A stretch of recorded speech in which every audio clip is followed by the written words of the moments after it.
Hi friends, intermediate first year history, fourth lesson reading. మహాజానపదాలు, Magadha సామ్రాజ్య ఆవిర్భావము, Alexander దండయాత్ర, మౌర్య సామ్రాజ్యం, అశోకుడు క్రీస్తు పూర్వం 273 నుండి 232 వరకు, మౌర్యుల పరిపాలన విధానం, ఆర్థిక సామాజిక సాంస్కృతిక పరిస్థితులు, మౌర్యుల అనంతర యుగం, సంగమ యుగం. క్రీస్తు పూర్వం 6వ శతాబ్దం భారతదేశ రాజకీయ మతపరమైన రంగాలలో మహత్తరమైన గుర్తింపు పొందిన కాలం. ఈ కాలంలోనే రాజకీయ అనిశ్చిత, తాత్విక అలజడులు, సామాజిక అసమానతలు చోటు చేసుకున్నాయి. ఈ కాలంలోనే రాజకీయ ఐక్యత లేమితో చిన్న చిన్న రాజ్యాల మధ్య వరుసగా యుద్ధాలు జరుగుతున్న కాలంలో ఉత్తర భారతదేశంలో క్రీస్తు పూర్వం 4వ శతాబ్దిలో మహాపద్మనందుని కాలంలో మతరంగంతో పాటు రాజకీయ పునరేకీకరణలు జరుగుతూ సార్వభౌమ రాచరిక రాజ్యాలు ఏర్పడుతున్న అద్భుతమైన కాలం ఇది. మహాజానపదాలు. ఈ కాలం నాటికి ఉత్తర భారతదేశంలో 16 జానపదాలు ఆవిర్భవించాయి. వాటిలో కొన్ని రాచరిక రాజ్యాలు, మరికొన్ని స్వాతంత్ర రిపబ్లికులు. వీటినే షోడశ మహాజానపదాలు అంటారు. అవి 1 అంగ, 2 కాశీ, 3 కోసల, 4 మగధ, 5 వజ్జి, 6 మల్ల, 7 చేది, 8 వత్స, 9 కురు, 10 పాంచాల, 11 మత్స్య, 12 సురసేన, 13 అస్మక, 14 అవంతి, 15 కాంబోజ, 16 గాంధార. ఈ 16 జానపదాలలో వజ్జి, మల్లలు సమైక్య రిపబ్లికులు, గాంధార, కాంబోజలు స్వాతంత్ర రిపబ్లిక్ రాజ్యాలు. మిగిలిన 12 మహాజనపదాలు బలమైన రాచరిక రాజ్యాలుగా ఆవిర్భవించాయి. క్రీస్తు శకం 600లో భారతదేశం.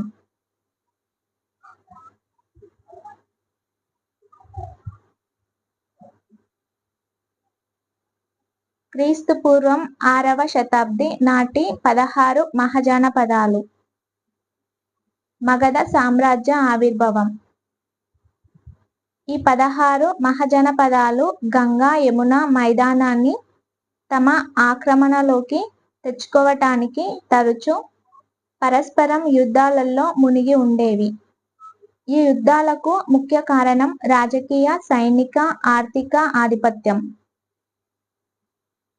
ఈ ప్రాంతంలో గంగా నది, దాని ఉపనదుల ప్రవాహం వల్ల సారవంతమైన డెల్టా ఏర్పాటుతో అధిక పంటలతో ధనిక ప్రాంతంగా పేరు పొందినది. ఈ ప్రాంత రాజకీయ ఆధిపత్యానికి ముఖ్యంగా కాశీ, కోసల, మగధ, వజ్జి రాజ్యాలు పరస్పరం యుద్ధాలలో మునిగి ఉండేవి. చివరకు మగధ రాజ్యం మిగిలిన వాటిపై ఆధిపత్యం సాధించి భారతదేశ చరిత్రలో మొదటి సామ్రాజ్యంగా ఆవిర్భవించింది. మగధ రాజ్య విజృంభణకు పలు కారణాలు దోహదం చేశాయి. వాటిలో గంగా, దాని ఉపనదులైన సోన, గండక్, గోగ్రాలు రక్షణ కవచాలుగానే కాకుండా రవాణా, ప్రయాణ సాధనాలుగా మగధ రాజ్యానికి తోడ్పడినవి. ఈ ప్రాంతంలో ఇనుప గనుల నిక్షేపాలు విరివిగా ఉండటం వల్ల యుద్ధానికి అవసరమైన ఆయుధ సామాగ్రి ఉత్పత్తి నిరంతరంగా కొనసాగింది.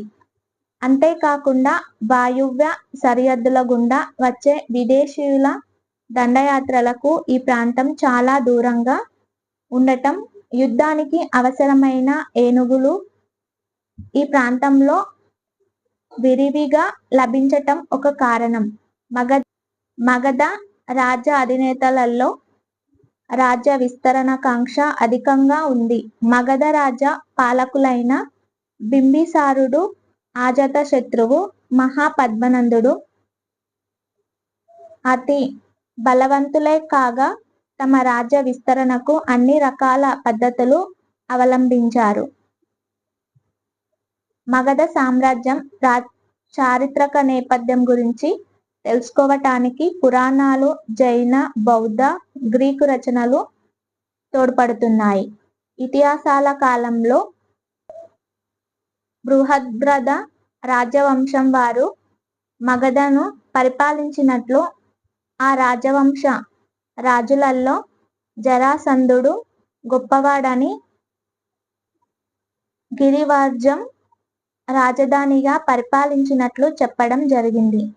ఈ రాజవంశీయులలో చివరివాడైన రిపుంజయుని ఓడించి హరియంక రాజవంశం వారు తమ పరిపాలనను క్రీస్తుపూర్వం 544లో స్థాపించారు.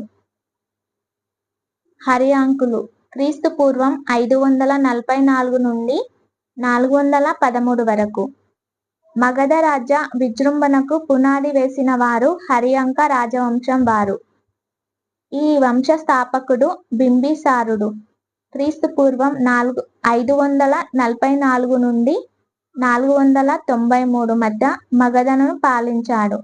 ఇతను గౌతమ బుద్ధుని సమకాలికుడు, గొప్ప రాజనీతిజ్ఞుడు. ఇతడు కోసల,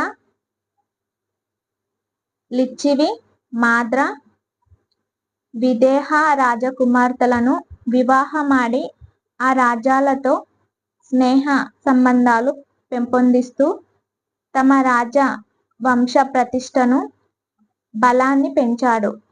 కోసల రాకుమార్తె 1,00,000 సువర్ణాలు లేదా బంగారు నాణ్యాల ఆదాయం విలువగల కాశీ గ్రామాన్ని తమ భరణంగా లేదా అరణంగా తీసుకొచ్చింది. అంతేగాక బింబిసారుని అంగరాజ్య ఆక్రమణతో రాజ్య విస్తరణతో పాటు ఆర్థిక పరిపుష్టి చేరుకుంది.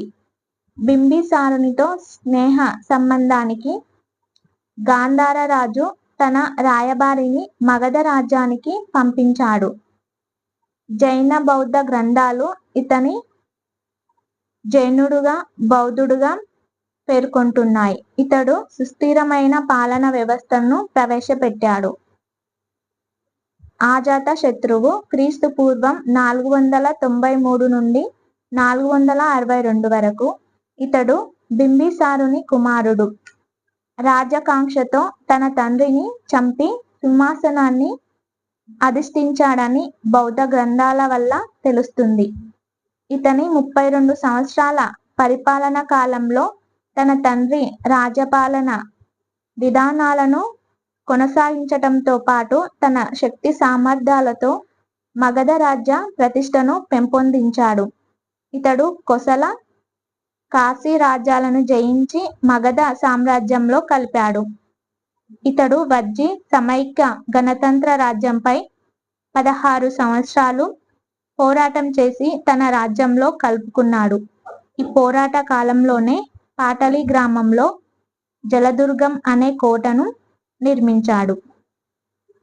అజాతశత్రువు తర్వాత అతని కుమారుడు ఉదయనుడు క్రీస్తుపూర్వం 461 నుండి 444 మధ్య రాజ్యపాలన చేశాడు. ఇతని కాలంలోనే మగధ రాజ్య రాజధానిని పాటలిపుత్రానికి మార్చాడు. సింహాల బౌద్ధ గ్రంథాల ఆధారాల ద్వారా అజాత శత్రువు తర్వాత పాలనలోకి వచ్చిన 4 రాజులు కూడా తమ తండ్రులను వధించి పాలనలోకి వచ్చారని తెలుస్తుంది. ఈ రాజుల కాలంలో విసిగిపోయిన ప్రజలు తిరగబడి నాగద శక అనే చివరి రాజును క్రీస్తుపూర్వం 413లో సింహాసనం నుంచి దించేసి అతని మంత్రి శిశునాగును తమ రాజుగా చేసుకున్నారు. దీంతో హరియంక రాజవంశం అంతరించింది. శిశునాగులు. ఈ రాజవంశీయులు మగధ రాజ్యాన్ని దాదాపు 50 సంవత్సరాలు పాలించారు. శిశునాగుడు ఈ వంశ స్థాపకుడు. ఇతడు రాజధానిని పాటలీపుత్రం నుంచి రాజగృహకు మార్చాడు. ఇతడు అవంతి, వత్స రాజ్యాలను మగధ సామ్రాజ్యంలో కలుపుకున్నాడు. శివునాగుని తర్వాత అతని కుమారుడు కాల అశోకుడు సింహాసనాన్ని అధిష్ఠించాడు. ఇతని కాలంలోనే రెండవ బౌద్ధ సంగీతి సమావేశం వైశాలిలో జరిగింది. కాల అశోకుడు అతని 10 మంది కుమారులను మహాపద్మనందుడు అనే నందవంశపు రాజు వధించి మగధను ఆక్రమించాడు. నందులు మగధ రాజ్య విజృంభణకు తోడ్పడిన రాజవంశీయులలో 3వ వంశం నందవంశం. మహాపద్మనందుడు ఈ వంశ స్థాపకుడు. ఇతనికి ఉగ్రసేనుడు అనే బిరుదు కూడా ఉంది. ఈ వంశపు రాజులందరిలో ఇతడే శక్తిశాలి, అగ్రగణ్యుడు. గ్రీకు రచనల ద్వారా మహాపద్మనందుని తండ్రి శూద్రుడని తెలుస్తుంది. పురాణాలు క్షత్రియులందరినీ అంతమొందించాడని ఇతడిని పొగుడుతున్నాయి. ఇతడే ఈ భూమి మీద ఏకైక సమర్థవంతమైన రాజు అని, నందరాజులు 9 మంది అని తెలుస్తుంది. నందవంశ స్థాపనతో బ్రాహ్మణులు, క్షత్రియులు అనే 2 వర్ణాల రాజకీయ ఆధిపత్యం తొలగిపోయి కింది వర్ణమైన శూద్రులకు చేరుకుంది. పురాణాల ప్రకారము మహాపద్మనందుడు పరశురాముని లాగా క్షత్రియ కుటుంబాలను అంతమొందించాడని తెలుస్తున్నది. నందవంశ చరిత్ర మహాపద్మనందుని నుంచి చివరి రాజు వరకు పూర్తి వివరాలు లభించటం లేదు. కానీ గ్రీకు రచనల ప్రకారం చివరి నందరాజు అగ్రమిస్ అని, అతడు అలెగ్జాండర్కు సమకాలికుడని తెలుస్తుంది. దీని ప్రకారం ఇతనికి గొప్ప సైనిక సంపద ఉన్నదని, అయినప్పటికీ ఇతని లోభిగుణం, అధిక సంపాదన అనే దురాశ వల్ల ప్రజల మన్ననలను పొందలేకపోయాడని తెలుస్తుంది. ఇతడు ప్రజల నుంచి అధిక పన్నులు, రకరకాల పన్నులతో బలవంతపు బహుమతుల పేరుతో ధన సంపాదన చేసేవాడని, అందువల్ల ప్రజలు ఇతన్ని ధననందుడు అని పిలిచే వారని తెలుస్తుంది. ఈ నందవంశ రాజును అంతమొందించి మౌర్య వంశపు రాజైన చంద్రగుప్తుడు చాణక్యుని సహాయంతో మౌర్య వంశాన్ని స్థాపించాడు. మగధ రాజ్య చరిత్రలో నందవంశం అతి ముఖ్యమైన స్థానం సంపాదించుకుంది.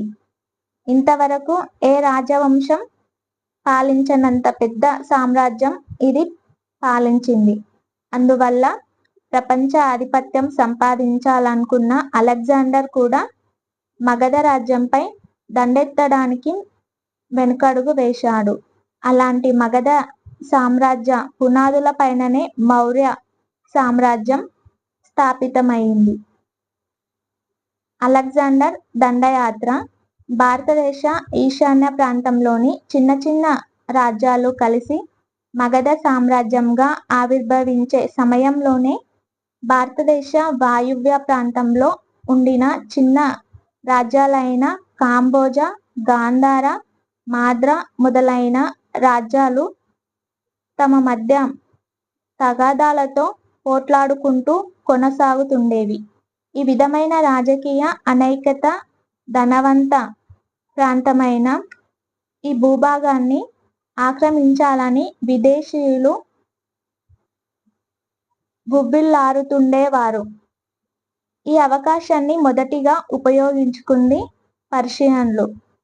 పర్షియన్ చక్రవర్తి డేరియస్ గాంధారను క్రీస్తు పూర్వం 540లో సింధును క్రీస్తుపూర్వం 516లో ఆక్రమించాడు. పర్షియన్ సామ్రాజ్యంలో ఒక పాలనా యూనిట్గా గ్రీకు సామ్రాజ్య అధినేత అయిన అలెగ్జాండర్ దండయాత్ర వరకు కొనసాగింది. ఈ పర్షియన్ పరిపాలనతో వ్యాపార, సాంస్కృతిక సంబంధాలు పర్షియన్ భారతదేశం మధ్య నెలకొన్నాయి. అంతేగాక కుడి నుంచి ఎడమకు రాయబడే ఖరోష్ఠీ లిపి కూడా పర్షియన్తో పాటు భారతదేశానికి చేరింది. భారతదేశ వాయువ్య ప్రాంతంలో ఖరోష్ఠీ లిపిలో నున్న అశోక చక్రవర్తి శాసనాలు కొన్ని లభిస్తున్నాయి. మౌర్య రాజధాని పాటలీపుత్రం కట్టడాలు పర్షియన్ల రాజధాని అయిన పెర్సిపోలిస్ను పోలి ఉన్నట్లు చరిత్రకారులు భావిస్తున్నారు. భారతదేశ సంపదను గ్రీకులు పర్షియన్ల ద్వారా మాత్రమే తెలుసుకున్నారు.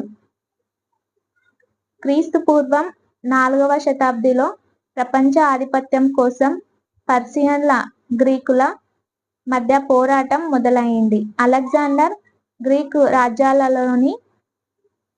రాజ్యాలలోని మాసిడోనియా పాలకుడు తమ గ్రీకు సంస్కృతిని ప్రపంచమంతా వ్యాప్తి చేయాలని, ప్రపంచ విజేత కావాలని తన దండయాత్రను ప్రారంభించాడు.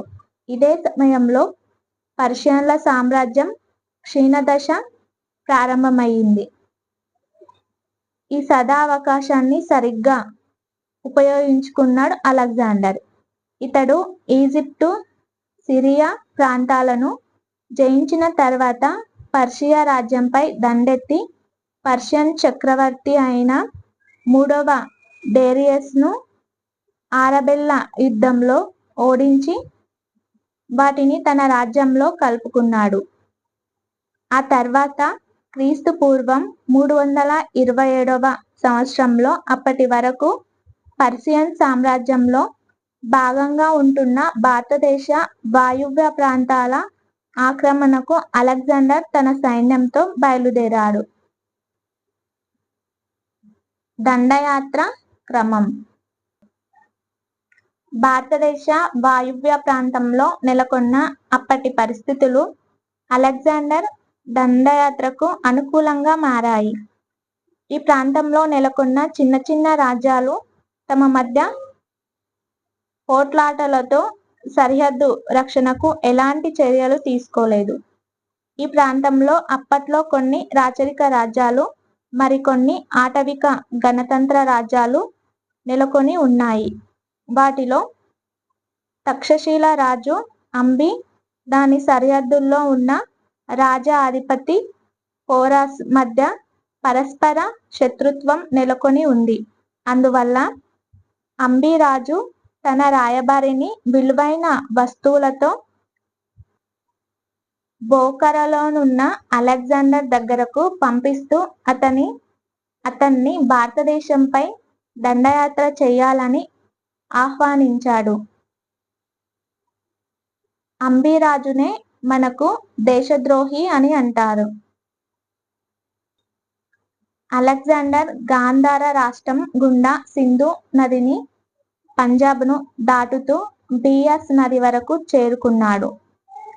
తక్షశిల రాజు అంబి అలెగ్జాండర్కు లొంగిపోయాడు. అభిసార రాజు కూడా అతనికి సహకరించాడు. కానీ పురుషోత్తముడు పౌరవ రాజ్యాధిపతి తన స్వాతంత్రాన్ని రక్షించుకోవడానికి అలెగ్జాండర్తో యుద్ధానికి తలపడ్డాడు. ఈ యుద్ధం క్రీస్తుపూర్వం 326లో జీలం నది ఒడ్డున ఇరువురి మధ్య జరిగింది. దీనిలో పురుషోత్తముడు ఓడినప్పటికీ అతని ధైర్య సాహసాలు, శక్తి సామర్థ్యాలకు ముగ్ధుడైన అలెగ్జాండర్ అతని రాజ్యాన్ని తిరిగి అతనికి ఇచ్చివేశాడు. ఆ తర్వాత అతని సైన్యం సహకరించకపోవుటచే వెనుకకు మరలాడు. కానీ ఈ ప్రాంతంలోని ఆటవిక రాజ్యాలతో యుద్ధం చేసే సమయంలో గాయపడి తద్వారా మార్గమధ్యంలోనే బాబిలోనియన్లో మరణించాడు. దండయాత్ర ఫలితాలు. ఈ దండయాత్ర ఫలితంగా భారతదేశ, ఐరోపా రాజ్యాల మధ్య సంబంధాలు పెంపొందసాగాయి.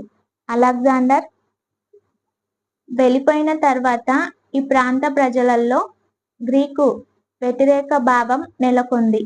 ఈ ప్రాంత విభజనలో గ్రీకు గవర్నర్ల మధ్య తగాదాలు మొదలైనాయి.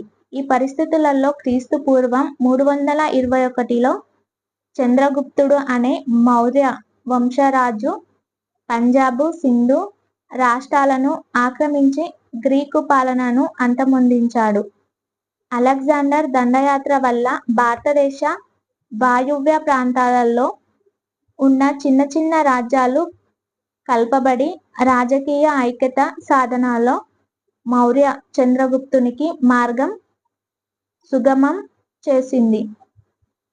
గ్రీకు దండయాత్రల వల్ల భారతదేశానికి, గ్రీసు దేశానికి మధ్య రాకపోక సౌకర్యాలు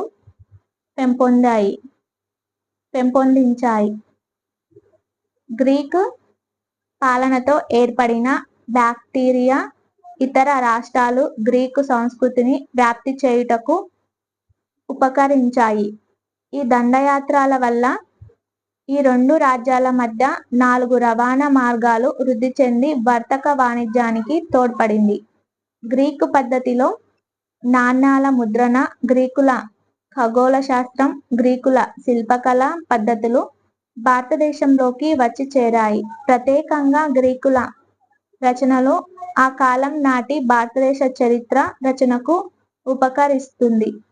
అలెగ్జాండర్ దండయాత్ర వల్ల భారతదేశ చరిత్ర కాలమాన పట్టికను స్థిరీకరించడానికి ఉపకరిస్తుంది. గ్రీకులు కూడా భారతదేశీయుల నుంచి విజ్ఞాన శాస్త్రం, కళలు, తత్వశాస్త్రం, గణితం, వైద్య శాస్త్రాల గొప్పదనాన్ని తెలుసుకున్నారు. మౌర్య సామ్రాజ్యం. భారతదేశ చరిత్రలో మౌర్య సామ్రాజ్య స్థాపనతో ఒక నూతన శకం ఆరంభమైంది. ఈ సమయంలోనే భారతదేశ వాయువ్య ప్రాంతంలో విదేశీయుల పాలనకు వ్యతిరేకంగా ఒకవైపు నిరంకుశ నందుల పాలనపై మరోవైపు ప్రజా ఉద్యమాలు చెలరేగాయి. ఈ అవకాశాన్ని సరిగ్గా ఉపయోగించుకున్నవాడు మౌర్య సామ్రాజ్య స్థాపకుడు చంద్రగుప్తుడు. అతని సలహాదారుడు చాణక్యుడు లేదా కౌటిల్యుడు. భారతదేశంలో మొట్టమొదటిసారిగా రాజకీయ పరిపాలన ఐక్యత సాధించింది. మౌర్య సామ్రాజ్యం ఉత్తరాన హిమాలయాలు, ఆక్సస్ నది నుంచి దక్షిణాన తుంగభద్ర నది వరకు వ్యాప్తి చెందినది. మౌర్య సామ్రాజ్యం ఇతర దేశాలైన Syria, Egypt, Macedonia, Sri Lanka, Nepal మొదలైన దేశాలతో రాజకీయ, సాంస్కృతిక, ఇతర విధానాలైన సంబంధాలను కొనసాగించింది. మౌర్య సామ్రాజ్యం ఈ కాలంలో రాజకీయ ఐక్యతతో పాటు సామాజిక సామరస్యత, ఆర్థిక అభివృద్ధి, మతపరమైన స్వేచ్ఛ, శాంతి రక్షణలు కల్పించబడి కళలు, కట్టడాలు, సాహిత్యం, విజ్ఞాన శాస్త్రాలు మొదలైన రంగాలలో అభివృద్ధి సాధించింది. ఆధారాలు. మౌర్య సామ్రాజ్య చరిత్రను తెలుసుకోవడానికి విస్తారమైన ఆధారాలు లభిస్తున్నాయి. సమకాలీన రచనలతో పాటు ఆ తర్వాత రాయబడిన లిఖిత గ్రంథాలు ఎన్నో లభిస్తున్నాయి. అందువల్ల వి.ఏ. స్మిత్ మౌర్యవంశ స్థాపనతో దేశం అంధకారం నుంచి వెలుగు యుగంలోకి ప్రవేశించిందని అభిప్రాయపడ్డారు. మౌర్య సామ్రాజ్య చరిత్ర రచనకు ఉపకరించే ముఖ్య ఆధారాలు అశోకుని రాతి స్తంభ పిల్లర్ శాసనాలు, కౌటిల్యుని అర్థశాస్త్రం, గ్రీకు రచయితల రచనలు, మెగస్తనీస్ ఇండికా, విశాఖదత్తుని ముద్రారాక్షసం, కలహానుని రాజతరంగిణి, సోమదేవుని కథ సరిస్సాగరం. ఇవిగాక పురాణాలు, బౌద్ధమత రచనలు మౌర్యుల చరిత్ర రచనకు ఉపకరిస్తాయి. అంతేగాక ఆ కాలం నాటి నాణ్యాలు, మట్టి పాత్రలు, శిల్పాలు, నాగార్జునకొండ శాసనాలు, రుద్రదముని జూనాగఢ్ శాసనాలు మొదలైనవి ఉపకరిస్తాయి. చంద్రగుప్త మౌర్యుడు క్రీస్తు పూర్వం 324 నుండి 300 వరకు. చంద్రగుప్తుడు మౌర్య వంశ స్థాపకుడు. ఇతని పుట్టుక వంశం గురించి విభిన్న కథనాలున్నాయి. విశాఖ దత్తుని ముద్ర రాక్షసం కులీనుడని, కింది కులం వాడని. విష్ణు పురాణం ప్రకారం ఇతడు ముర్రా అనే శూద్రశ్రీ అయిన నందరాజుతో జన్మించిన వాడని. దివ్యవదనం ప్రకారం మొరియా అనే క్షత్రియ కులం నుంచి జన్మించిన వాడని. అందరిచే ఆమోదం పొందిన మహాపరినిర్వాణ సుత్త అనే బౌద్ధ మత గ్రంథం ప్రకారం ఇతడు పిప్పలివనం అనే రిపబ్లికన్ రాజ్యంలో మొరియా అనే క్షత్రియ తెగకు చెందినవాడని. ఈ పిప్పలివనం అనేది రుమునెందేహి, గోరఖ్పూర్ మధ్యలో నేపాలి తరైకి దగ్గరలో ఉండేదని తెలుస్తుంది. క్రీస్తు పూర్వం 326వ సంవత్సరంలో చంద్రగుప్త మౌర్యుడు చాణక్యుని సలహాతో నిరంకుశ నందుల పరిపాలనను అంతమొందించాలని తిరుగుబాటు చేశాడు. దీనిలో భాగంగానే అలెగ్జాండర్ను కలిసి ధననందుని పాలనను అంతమొందించుటకు అతని సహాయం కోరాడు. కానీ అలెగ్జాండర్ దానిని తిరస్కరిస్తూ చంద్రగుప్తుణ్ణి బంధించమని ఆదేశించాడు. కానీ చంద్రగుప్తుడు తప్పించుకొని చాణక్యుని సహాయంతో భారతదేశ వాయువ్య ప్రాంతాన్ని గ్రీకుల పాలన నుండి, మగధ రాజ్యాన్ని నందుల పాలన నుంచి విముక్తి చెయ్యాలని నిర్ణయించుకున్నాడు. దానికి సరిపడా సైనిక బలం, ఆర్థిక బలం అతనికి అవసరమయింది. ఇతడు సైన్యాన్ని గంగా, సింధు ప్రాంతాల నుంచి సమకూర్చుకున్నాడు. గ్రీకుల నిరంకుశ పాలనతో విసిగిపోయిన భారతీయ రాజులు చంద్రగుప్తునికి సహాయంగా నిలబడ్డారు. ఇదే సమయంలో భారతదేశం నుంచి వెనుతిరిగిన అలెగ్జాండర్ బాబిలోనియలో అంటే మార్గమధ్యంలో మరణించటంతో అతని గ్రీకు సామ్రాజ్యం ముక్కలయ్యింది. ఈ అవకాశాన్ని సరిగ్గా ఉపయోగించుకున్న చంద్రగుప్తుడు హిమాలయ రాజైన పర్వతరాజు, పౌరవ రాజైన పురుషోత్తముని సహాయంతో భారతదేశ వాయువ్య ప్రాంతాన్ని ఆక్రమించాడు. ఆ తర్వాత అతడు సింధు, అవంతి రాజ్యాలను ఆక్రమించాడు. మగధ, పాటలీపుత్ర ఆక్రమణ. చంద్రగుప్తుని రెండవ ఉద్దేశం నిరంకుశ నందరాజుల పాలనను అంతమొందించి అక్కడి ప్రజలను విముక్తులను చేయడం. దీనిపై ఖచ్చితమైన ఆధారాలు లభించడం లేదు. కానీ బౌద్ధ, జైన గ్రంథాల ప్రకారం చంద్రగుప్తుడు పర్వతరాజు సహాయంతో మగధను రెండు వైపుల నుంచి దాడి చేసి ధననందుని వధించి ఆక్రమించాడని తెలుస్తున్నది. ముద్ర రాక్షసం కూడా ఇదే విషయాన్ని ధృవీకరిస్తుంది. మిలింద పన్హా కూడా నందరాజు యుద్ధంలో చనిపోయాడని తెలియజేస్తుంది.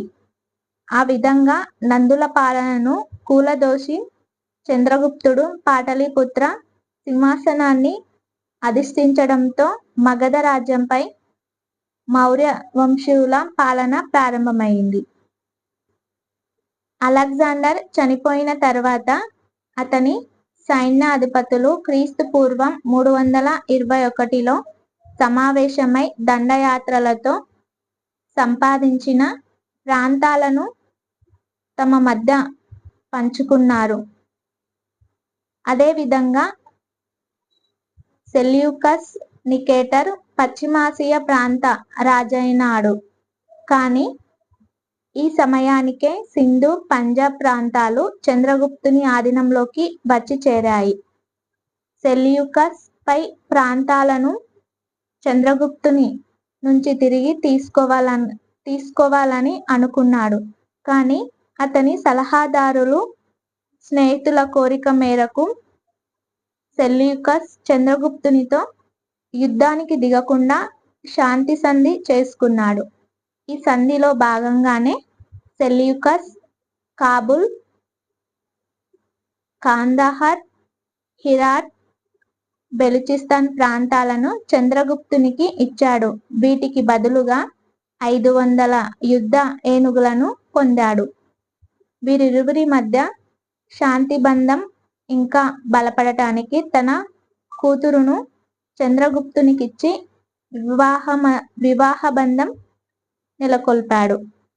అంతేగాక తన రాయబారిగా మెగస్తనిస్ ను చంద్రగుప్తుని ఆస్థానానికి పంపించాడు. ఇతడే ఇండికా అనే గ్రంథ రచన చేశాడు. దీని ద్వారా మనకు మౌర్య సామ్రాజ్య స్థితిగతులు తెలుస్తున్నాయి. చంద్రగుప్తుని దక్షిణ భారత ఆక్రమణ. మగధ రాజ్యంపై అధికారం దృఢపరుచుకున్న తర్వాత దక్షిణ భారత ఆక్రమణ కోసం పెద్ద సైన్యంతో బయలుదేరాడు. గ్రీకు రచయిత ప్లూటార్క్ ప్రకారం చంద్రగుప్తుని ఆధీనంలో 6 లక్షల కాల్బలం, 30,000 గుర్రపు దళం, 9,000 ఏనుగులు, వేల సంఖ్యలో రథ బలాలు ఉన్నాయని తెలియవస్తుంది. మెగస్తనిస్ కూడా చంద్రగుప్తుని ఆధీనంలో పెద్ద సైన్యం ఉన్నట్లు ధృవీకరిస్తున్నాడు. కొంతమంది చారిత్రకారులు భారతదేశ దక్షిణ ప్రాంతాలను ఆక్రమణలోకి తెచ్చినవాడు బిందుసారుడని, చంద్రగుప్తుడు కాదని తెలియచేస్తున్నారు. సామ్రాజ్య విస్తరణ. చంద్రగుప్తుని సామ్రాజ్యం విస్తీర్ణం పశ్చిమాన ఆక్సస్ నది నుంచి తూర్పున బెంగాల్ వరకు, ఉత్తరాన కాశ్మీర్, హిమాలయాల్లో తప్ప, అంటే వాటి కింది నుంచి దక్షిణాన కర్ణాటక వరకు, కళింగ, తమిళనాడులు తప్ప మిగతా ప్రాంతాలైన భారత భాగాలతో పాటు కాబూల్, కందహారు, బెలుచిస్తాన్, హిరాటులు కూడా ఉన్నాయి. అందువల్ల ఆచార్య భార్గవుడు చంద్రగుప్తుడు మొట్టమొదటి భారతదేశ చారిత్రక సామ్రాజ్య నిర్మాత అని, అతి గొప్ప బలవంతుడైన రాజు అని వ్యాఖ్యానించాడు. ఇతడు గొప్ప సామ్రాజ్య నిర్మాతే కాగా రాజనీతిజ్ఞుడు, గొప్ప పరిపాలనా అధ్యక్షుడు. బిందుసారుడు క్రీస్తు పూర్వం 297 నుండి 273 వరకు. చంద్రగుప్తుడు సింహాసనాన్ని వదిలి దక్షిణాదిన ఉన్న కర్ణాటకకు వెళ్తున్న క్రమంలో తన కొడుకైన బిందుసారునికి సింహాసనాన్ని ఇచ్చిపోయాడు. అక్కడ కర్ణాటకలోని చంద్రగిరి పర్వతంపై జైన మతాచారం ప్రకారం చంద్రగుప్తుడు తన చివరి రోజులు గడిపాడు. బిందుసారుడు తన తండ్రి ఆశయాలను నెరవేర్చడానికి అతని పాలనా విధానాలను కొనసాగించాడు.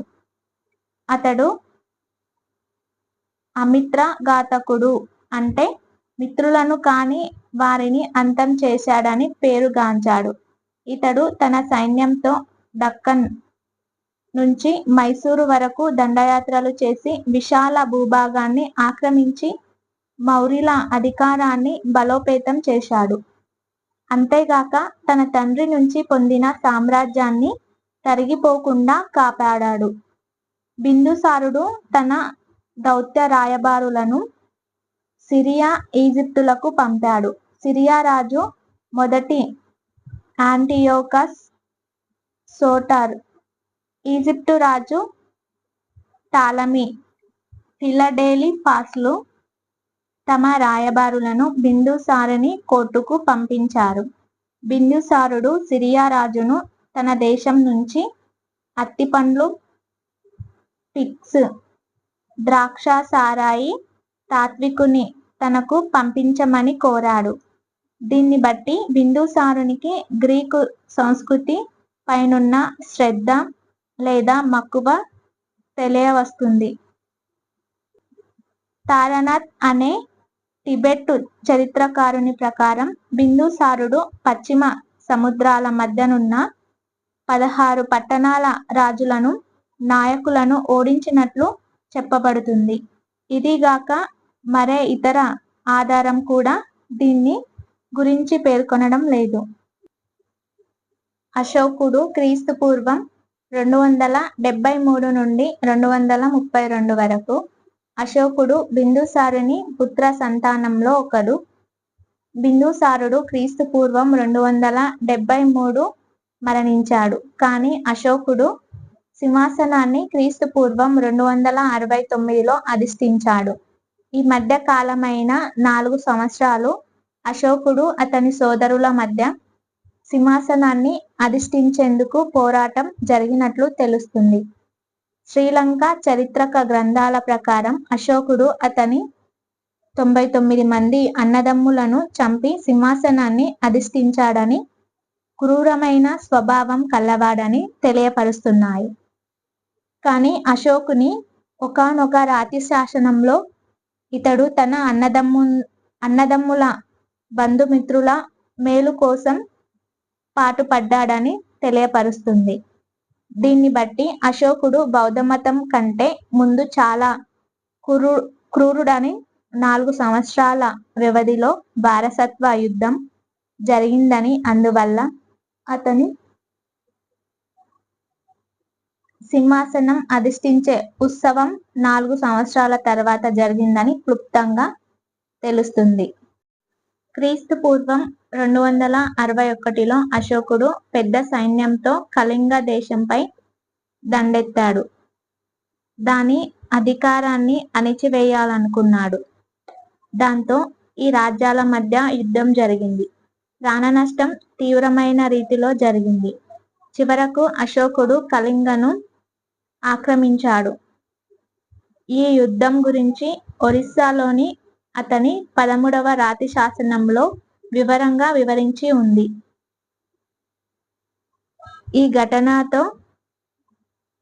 ఈ సంఘటనతో చలించిపోయిన అశోకుడు బౌద్ధమతం స్వీకరించి బౌద్ధ ధర్మం ప్రచారం మొదలుపెట్టాడు. ఆ విధంగా అతడు యుద్ధం ద్వారా కాకుండా ప్రజల హృదయాన్ని ధర్మం ద్వారా గెలుచుకోవాలని సంకల్పించాడు. అశోకుడు విశాల సామ్రాజ్యాన్ని నిర్మించాడు. ఇతని సామ్రాజ్యంలో దక్షిణాన తమిళనాడు, ఉత్తరాన అస్సాములు తప్ప మిగిలిన భారతదేశమంతా చేరి ఉంది. అశోకుడు రాష్ట్రాలలో వికేంద్రీకరణ పాలన వ్యవస్థను నెలకొల్పాడు. ఇతనికి పరిపాలనలో యువరాజు, కుమారరాజులు, ఆర్యపుత్రులు మొదలైన వారు సహాయం చేసేవారు.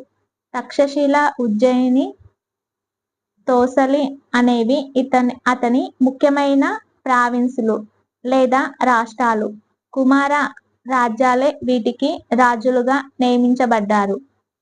పరిపాలన అంతా రాజు చేతిలో కేంద్రీకరించబడి ఉండేది. అశోకుడు ప్రజల మేలు కోరి పాలించేవాడు.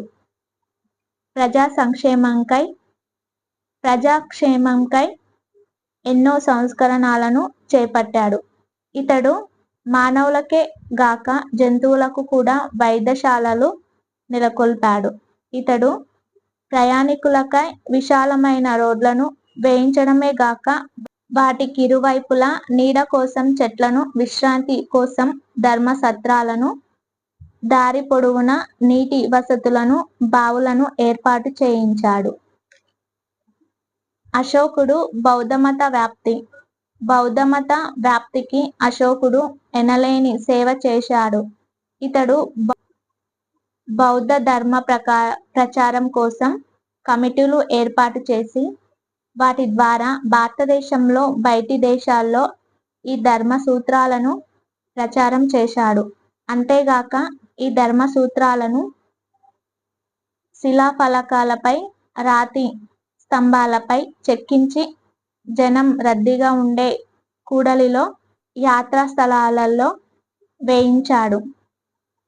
అహింస సిద్ధాంతం ప్రకారం జంతు బలులను, మాంసాహార భోజనాలు నిషేధిస్తూ వీటిని మొదట రాజు రాజభవనాల్లో అమలయ్యేటట్లు చూశాడు. హింసతో కూడిన క్రీడలను కూడా నిషేధించాడు. ఇతని ఆధ్వర్యంలో పాటలీపుత్రంలో 3వ బౌద్ధ సంగీతి సమావేశం జరిగింది. దీనిలో ఏర్పడిన చీలికలు నివారించుటకై జరిపించాడు. దీనికి మొగలిపుత్త సిత్త అధ్యక్షత వహించాడు. ఈ సమావేశం నుంచి అనుకున్న ఫలితాలు రాకపోయినప్పటికీ అశోకుడు బౌద్ధ ధర్మాన్ని దేశ విదేశాలలో పలు విధాలుగా ప్రచారం చేయించాడు. దీనికోసం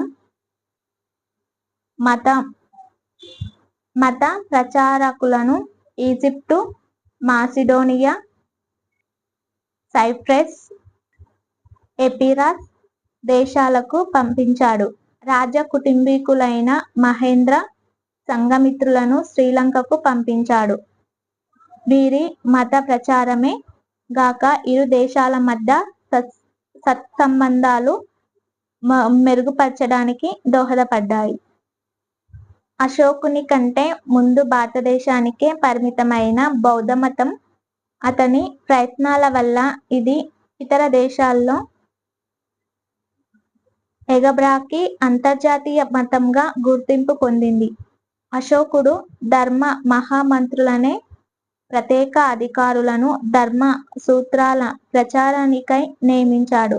అంతేగాక ప్రాదేశిక రజక యుక్తాలనే ఉద్యోగస్తులతో కూడా 3 లేదా 5 సంవత్సరాలకు ఒకసారి తమ పర్యటనల ద్వారా తన సామ్రాజ్యంలోని చిన్న చిన్న ప్రాంతాల్లో కూడా ధర్మ సూత్రాల ప్రచారం జరగాలని ఆజ్ఞాపించాడు. బౌద్ధమత ధర్మం, అశోకుని ధర్మ సూత్రాలు రెండూ ఒకటి కావు. ఇతని ధర్మ సూత్రాలు ప్రజలకు సులభంగా అర్థమయ్యే ప్రాకృత భాషలో రాతి పలకలపై, స్తంభాలపై శాసనాలుగా చెక్కించబడ్డాయి.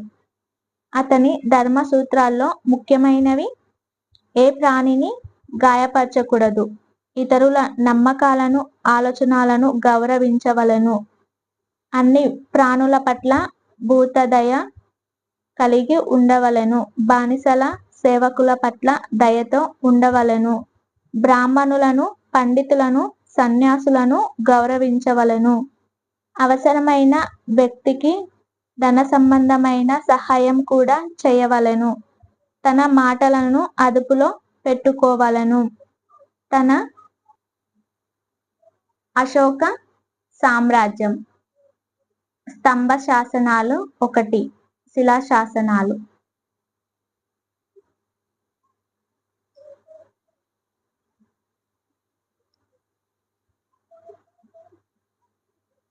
తన తెగను పొగుడుచు ఇతర తెగలను కించపరచరాదు. పై సూత్రాలను మానవులు పాటిస్తే వారికి సత్ప్రవర్తన, మానవత్వం పెంపొంది మోక్షం లభిస్తుందన్నారు. అశోకుడు మతపరమైన గుడ్డి నమ్మకాలను త్రోసిపుచ్చాడు. అశోకుని తర్వాత మౌర్యులు క్రీస్తు పూర్వం 232 నుండి 184 వరకు. అశోకుని మరణం తర్వాత మౌర్య సామ్రాజ్యం 2 భాగాలుగా అంటే పశ్చిమ, తూర్పు భాగాలుగా విడిపోయింది. పశ్చిమ ప్రాంతాన్ని పాలించడానికి కుణాళుడు రాజైనాడు. ఇతడు అశోకుని కుమారులలో ఒకడు. ఆ తర్వాత కొంతకాలానికి సంప్రతి రాజ్యానికి వచ్చాడు. వీరి పాలనకు వ్యతిరేకంగా వాయువ్య ప్రాంతంలో బాక్ట్రియన్ గ్రీకులు, ఉత్తర దక్కన్లో శాతవాహనులు ఇతరులు విజృంభించారు. బి. మౌర్య సామ్రాజ్య తూర్పు ప్రాంతం పాటలీపుత్రం రాజధానిగా అశోకుని మనుమడు దశరథుడు రాజైనాడు. ఆ తర్వాత సంప్రతి పశ్చిమ ప్రాంతం కునాలుని నుంచి తూర్పు ప్రాంతం దశరథుడి నుంచి పొంది మొత్తం ప్రాంతానికి రాజైనాడు. ఆ తర్వాత సలిశుక దేవవర్మన్ శతధానవన్ చివరకు బృహద్రథుడు పాలకులుగా వచ్చారు. చివరి మౌర్య రాజైన బృహద్రథుని వధించి అతని సైన్యాధిపతి అయిన పుష్యమిత్ర శుంగుడు క్రీస్తు పూర్వం 184 రాజైనాడు. ఆ విధంగా శుంగవంశం పాటలీపుత్ర రాజధానిగా పాలనలోకి వచ్చింది. మౌర్యుల పరిపాలనా విధానం. భారతదేశంలో మొట్టమొదటి పటిష్టమైన పరిపాలనా వ్యవస్థను ప్రవేశపెట్టింది మౌర్య రాజవంశం. ఈ పాలనా వ్యవస్థను గురించి కౌటిల్యుని అర్థశాస్త్రం, మెగస్తనీస్ ఇండికా అనే గ్రంథాల ద్వారా మనకు తెలుస్తుంది. కేంద్ర ప్రభుత్వం. చక్రవర్తి సర్వ అధికారి. అన్ని అధికారాలు అతని వద్ద కేంద్రీకృతమై ఉంటాయి. అయినప్పటికీ ఇతడు న్యాయ ధర్మ శాస్త్రాల ప్రకారం నడుచుకుంటాడు. ఇతనికి పరిపాలనలో సలహాలు సహాయపడటానికి మంత్రి పరిషత్ ఉంటుంది. వీరిలో ముఖ్యులు మంత్రి, పురోహితుడు, యువరాజు, సేనాపతి. గ్రీక్ రచనల ద్వారా, ముఖ్యంగా మెగస్తనీస్ ఇండికా గ్రంథం ద్వారా మౌర్యులకు పెద్ద సైన్యం ఉండేదని తెలుస్తుంది. దీనిలో 6 లక్షల కాల్బలం, 30,000 గుర్రపు దళం, 9,000 ఏనుగుల దళం, 8,000 రథాల దళం ఉన్నట్లు తెలుస్తుంది. దీని పరిపాలనా బాధ్యతలను 30 మంది సభ్యులున్న కమిటీకి అప్పగించారు. ఈ కమిటీ సభ్యులు 6 ఉప కమిటీలుగా, ఒక్కొక్క దానిలో 5 సభ్యుల చొప్పున విభజించబడి ప్రతి కమిటీ ఒక్కొక్క విభాగపు పనులను పర్యవేస్తుంది. అవి కాల్బలం, గుర్రపు దళం, ఏనుగుల దళం, రథాలు, నావిక దళం, రవాణా, వస్తు సామగ్రి సమకూర్చే కమిటీలు. మౌర్యుల కాలంలో గూఢచర్య విభాగం అతి చురుకుగా పనిచేసింది. రాష్ట్ర ప్రభుత్వం. పరిపాలన సౌలభ్యం కోసం సామ్రాజ్యం జానపదాలుగా విభజించారు. అశోకుని కాలంలో ఉత్తర భారతదేశంలోని కొన్ని ముఖ్య జానపదాలు, వాటి రాజధానులు తక్షశిల, అవంతి, పాటలీపుత్ర, గిరినారులు. దక్షిణ భారతంలో ఉజ్జయిని, కళింగ, సౌరాష్ట్రాలున్నాయి. ఈ జానపదాల మీద రాకుమారులను, ఇతర ముఖ్యులను పాలకులుగా నియమించేవారు. జానపదాలు మరల ప్రదేశాలుగా విభజించి వాటి మీద పురుషులు అనే అధికారులను నియమించారు. క్రింది స్థాయి పరిపాలనా విభాగం గ్రామం. దీని పరిపాలనా అధిపతి గ్రామికుడు. రెవెన్యూ పాలన. మౌర్యుల రాజ్యం అన్ని విధాలైన ఆర్థికపరమైన పాలనను దాదాపు తన ఆధీనంలోనే ఉంచుకుంది. భూమి పన్ను ప్రభుత్వ ముఖ్య ఆదాయం. రైతుల దగ్గర నుంచి 1/6 వంతు నుంచి 1/4 వరకు పండిన పంటలో భాగంగా వసూలు చేసేవారు. ఇది ధాన్యం లేదా నగదు రూపంలో చెల్లించవచ్చు. ఈ పన్నును గోప అనే అధికారి ద్వారా వసూలు చేసేవారు. సమహర్త అనేవాడు ఇంకొక ముఖ్యమైన రెవెన్యూ అధికారి. ప్రభుత్వం నీటిపారుదల సౌకర్యాలు ఏర్పాటు చేసి దాని మీద నీటి పన్నును వసూలు చేసేవారు. ఇవిగాక గ్రామాల నుంచి పట్టణాలకు తరలించే అన్ని వస్తువులపై పన్నులు వసూలు చేసేవారు. రాజ్యం కొన్నింటిపై గుత్తాధిపత్యం చెలాయిస్తూ వాటి ద్వారా తన ఆదాయాన్ని సమకూర్చుకునేది. వీటిలో ముఖ్యమైంది గనులు, మద్యం, ఆయుధాల తయారీ, రాజు భూములు, ఓడరేవులు మొదలైనవి. న్యాయకామ పోలీస్ విభాగాలు. అత్యున్నత న్యాయాధికారి రాజు. కౌటిల్యుడు లేదా విష్ణుగుప్తుడి ప్రకారం సామ్రాజ్యంలో 2 రకాల న్యాయ వ్యవస్థలుండేవని, సివిలు తగాదాలు, ధర్మస్థియాల ద్వారా క్రిమినల్ తగాదాలు, కంటక శోధనాలు అనే న్యాయ వ్యవస్థలతో తీర్చబడేవి. ఇవిగాక 800 గ్రామాలకు స్థానీయ అనే న్యాయ అధికారి, 400 గ్రామాలకు ద్రోణముఖ, 200 గ్రామాలకు కరవాటిక, 10 గ్రామాలకు సంగ్రహణ అనే న్యాయ అధికారులుండేవారు. కింది స్థాయి లేదా గ్రామ స్థాయి న్యాయ అధికారం గ్రామ పంచాయతీకి ఉండేది. ఇవి కాకుండా కొన్ని ప్రత్యేక న్యాయస్థానాలు పట్టణాల్లో, గ్రామాలలో ఉండేవి. వీటి మీద అజమాయిషీ ప్రాదేశిక మహామాత్రలకు, రజుకాలకు ఉండేది. ప్రాదేశికులు ముఖ్యమైన పోలీస్ అధికారులు. పట్టణ పరిపాలన. మెగస్తనీస్ ఇండికా ప్రకారం పట్టణ పరిపాలన అతి ముఖ్యమైనదని తెలుస్తుంది. పట్టణ పరిపాలన నాగరిక అనే అధికారి అధ్యక్షన జరిగేది. రాజధాని పాటలీపుత్రం పరిపాలనకు నాగరిక అనే అధికారికి సహాయపడటానికి 30 మంది సభ్యులు గల కమిటీ ఉండేది. వీరు తిరిగి 6 పంచాయతీలుగా విభజించి ఒక్కొక్క భాగాన్ని ఒక విషయంగా పాలన చేసేవారు. అవి 1 పరిశ్రమలు, 2 విదేశీయుల వసతులు, 3 జనన మరణ లెక్కలు, 4 వ్యాపారం, వాణిజ్యం, తూనికలు, కొలతలు, 5 వస్తువుల అమ్మకాలు, 6 పన్నుల వసూళ్లు. ఆర్థిక, సామాజిక, సాంస్కృతిక పరిస్థితులు. మౌర్యులు మొట్టమొదట భారతదేశంలోని అన్ని ప్రాంతాలను పాలిస్తూ అతిపెద్ద సామ్రాజ్య నిర్మాతలు. అందువల్ల వారి కాలం నాటి ఆర్థిక, సామాజిక పరిస్థితులు తెలుసుకోవటం ఎంతో అవసరం. ఆర్థిక పరిస్థితులు. ఈ కాలం నాటి ప్రజల ముఖ్య వృత్తి వ్యవసాయం. దీని అభివృద్ధికి ఎన్నో విధాలుగా ప్రభుత్వం పాటుపడేది. అడవులు నరికి కొత్త భూములు సాగులోకి తెచ్చారు. వ్యవసాయంతో పాటు పరిశ్రమలను ప్రోత్సహించేది.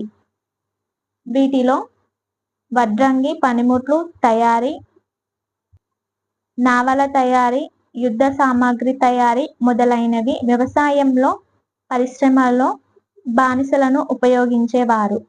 అందువల్ల మెగస్తనీస్ చెప్పినట్లు భారతదేశంలో బానిసలు లేరనేది వాస్తవం కాదు.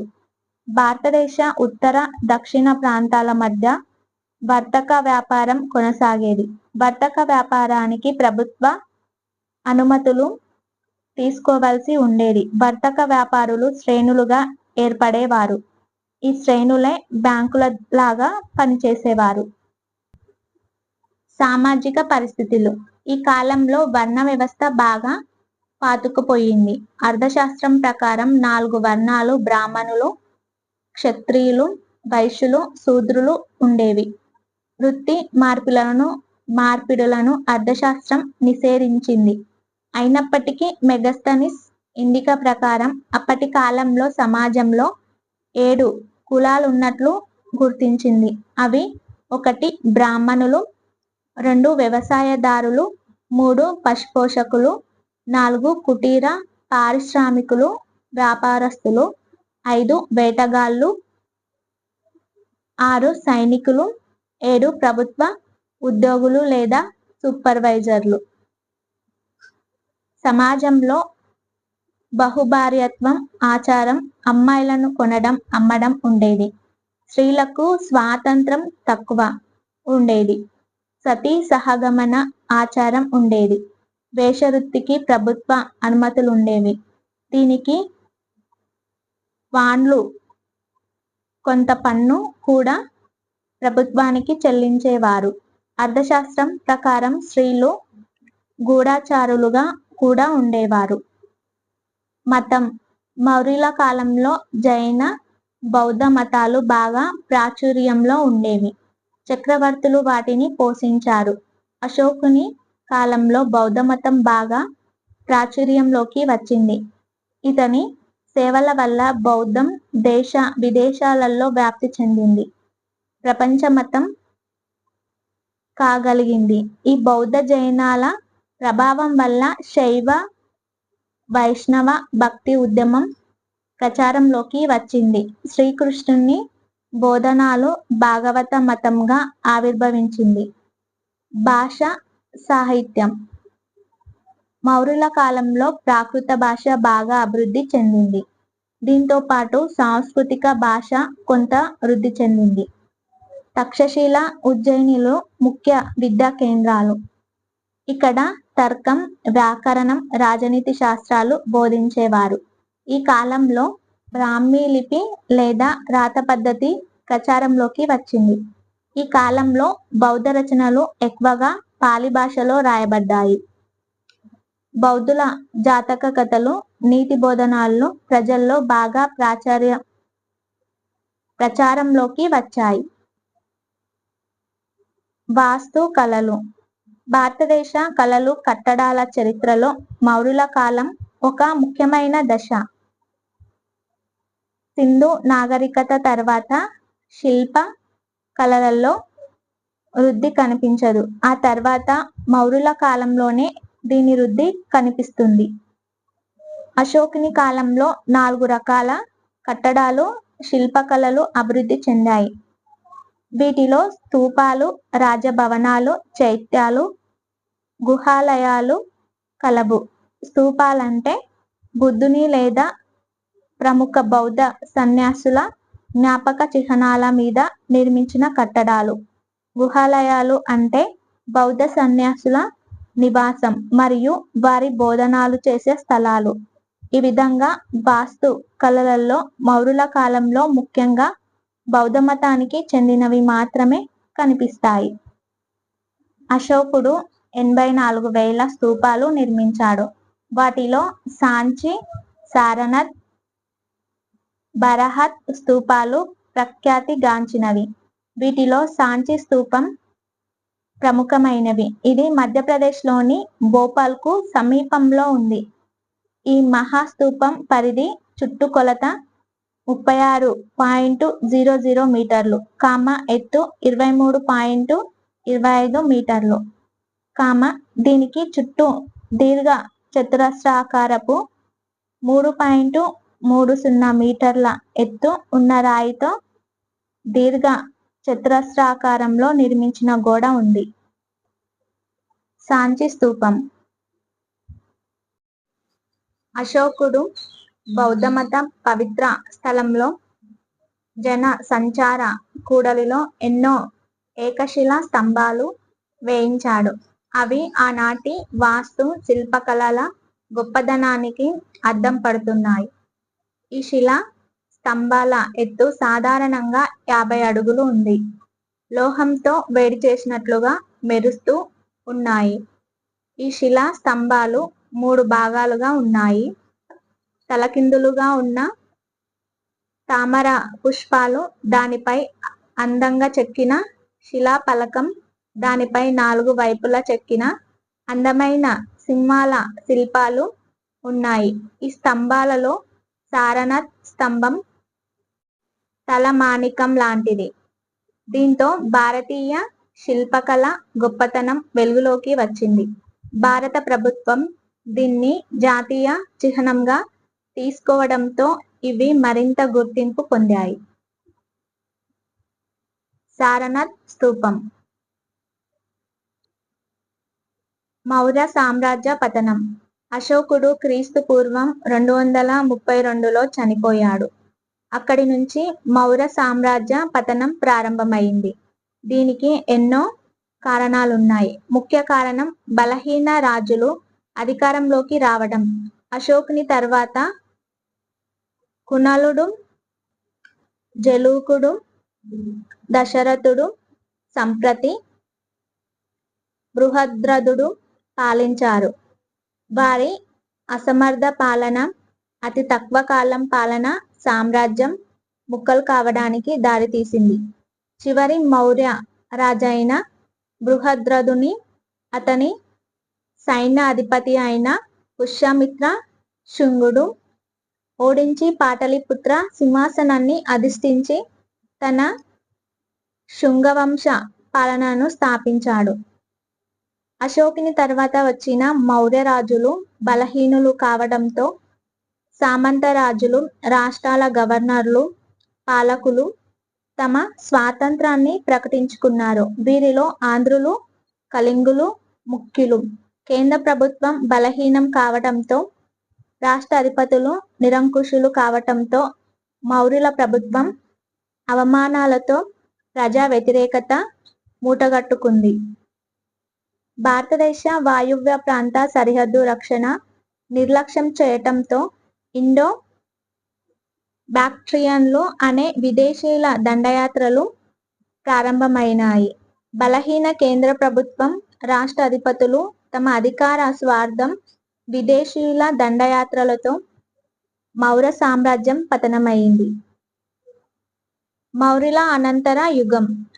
మౌర్య సామ్రాజ్య పతనం నుంచి గుప్త సామ్రాజ్యం స్థాపన వరకు, అంటే క్రీస్తు పూర్వం 200 నుంచి క్రీస్తు శకం 350 వరకు దాదాపు 5 శతాబ్దాల కాలం ఏ రాజవంశంలోనూ కూడా ఉత్తర భారతదేశాన్నంతటినీ ఏకం చేసిన సామ్రాజ్యం మరొకటి లేదు.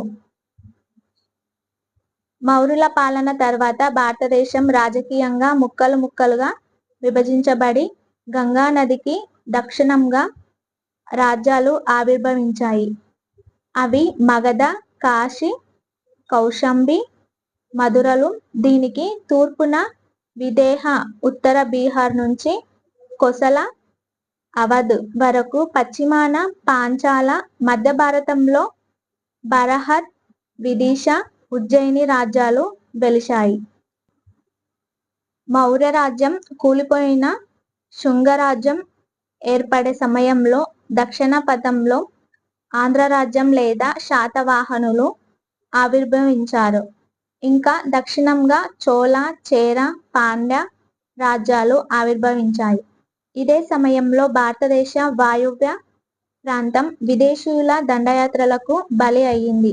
అలా భారతదేశంపై దండయాత్ర చేసిన వారిలో వరుసగా ఇండో బాక్ట్రియన్లు, శకులు, పార్థియన్లు, కుషానులు వచ్చి వారి రాజ్యాలు స్థాపించారు. విదేశీ రాజవంశీయులు బాక్ట్రియన్లు క్రీస్తు పూర్వం 3వ శతాబ్ది మధ్యలో గ్రీకు సామ్రాజ్యం సెల్యూకస్ నికేటర్ రాజ్యం నుంచి 2 స్వతంత్ర రాజ్యాలుగా అవతరించాయి. అవి బాక్ట్రియా, పార్థియాలు. ప్రాచీన బాక్ట్రియా రాజ్యం హిందూకుష్ పర్వతాలు, ఆక్సస్ నది మధ్యలో ఉండేది. వర్తక వాణిజ్యం రాకపోకలు భారతదేశం ఈ మధ్య ఆసియా రాజ్యాల మధ్య కొనసాగేది. అలెగ్జాండర్ మరణం తర్వాత ఈ బాక్ట్రియా రాజ్యం సెల్యూకస్ నికేటర్ చేతిలోకి వచ్చింది. డియోడోటస్ అనే బాక్ట్రియన్ పాలించే గవర్నర్ సెల్యూకస్ నికేటర్కు వ్యతిరేకంగా తిరుగుబాటు చేసి తన స్వాతంత్రాన్ని ప్రకటించుకున్నాడు. ఇతని కుమారుడు యూథిడమోస్ కాబూల్, కాందహారులను ఆక్రమించి మగధ రాజ్య ప్రభావం ఆఫ్ఘనిస్తాన్ ప్రాంతంలో లేకుండా చేశాడు. ఈ వంశంలో అతి ముఖ్యమైన రాజు డెమిట్రియస్. ఇతడు ఆఫ్ఘనిస్తాన్, పంజాబ్, పశ్చిమ భారతాలను తన ఆధీనంలోకి తీసుకొచ్చాడు. కానీ ఇదే సమయంలో ఇతని సామ్రాజ్యాన్ని యూక్రాటైడ్స్ ఆక్రమించి స్వాతంత్రాన్ని ప్రకటించుకున్నాడు. అయినప్పటికీ డెమిట్రియస్ పశ్చిమ భారతదేశాన్ని తన ఆధీనంలో నిలుపుకోగలిగాడు. ఈ ప్రాంతానికి సాకల లేదా షియాల్కోట్ను తన రాజధానిగా ప్రకటించుకున్నాడు. ఇతడు 2 భాషల్లో తన నాణ్యాలను విడుదల చేశాడు. ఇతడు జారీ చేసిన నాణ్యాలలో తన పేరు, తన తండ్రి పేరు మీద ఉన్నవి మనకు ఎక్కువగా కనిపిస్తాయి. శకులు యవ్వనుల ఇండో గ్రీకులు తర్వాత మధ్య ఆసియా నుంచి భారతదేశానికి వచ్చిన సంచార జాతుల వారే శకులు. భారతదేశానికి రాకముందు శకులు పర్షియా, ఇరాన్ పైన ఉండే భూభాగాలను పాలిస్తున్న పార్థియన్లకు సామంతులుగా ఉండేవారు. ఆ తర్వాత ఈ శకులు సింధు, గంగా మైదానంలో ఉన్న చిన్న చిన్న రాచరిక రాజ్యాలపై దండయాత్ర చేసి ఒక దాని తర్వాత మరొకటి ఆక్రమించారు. వాటిలో అరచోషియా, ఉత్తర జెబ్రోషియా, పంజాబులున్నాయి. వీరు కాబూలులో ఉన్న గ్రీకుల అధికారాన్ని ఎదుర్కోలేక సాధారణంగా దండయాత్రికులు ఉపయోగించే ఖైబర్ కనుమల దారి గాకుండా ఆఫ్ఘనిస్తాన్ నుంచి బోలాన్ కనుమల దారి గుండా భారతదేశానికి దండెత్తి వచ్చారు. రామాయణంలో యావన, కాంబోజా రాజ్యాలతో పాటు ఈ శకుల గురించి ప్రస్తావన ఉంది. ఈ శకరాజుల యుగాన్ని 2 భాగాలుగా విభజించవచ్చు. ఒక భాగానికి అధిపతి మయూస్, ఇతని వారసులు పంజాబ్ ప్రాంతాన్ని పాలించారు. రెండవ భాగాన్ని స్థాపించిన వారు ఒననెస్, ఇతని వారసులు కందహార్ ప్రాంతాలను పాలించారు. మయూస్ కాలంలో చెలామణిలో ఉన్న నాణ్యాలు ఇండో గ్రీకుల నాణ్యాల మాదిరిగా ఉండేవి. ఇతని రాజ్యం పుష్కలావతి నుంచి తక్షశిల వరకు విస్తరించి ఉండేది. ఈ శకులు తమ రాజ్యాన్ని రాష్ట్రాలుగా లేదా ప్రావిన్సులుగా విభజించి పాలించారు. ఈ రాష్ట్రాల గవర్నర్లు లేదా పాలకులను క్షేత్రపాలు లేదా శాత్రపాలుగా పిలిచేవారు.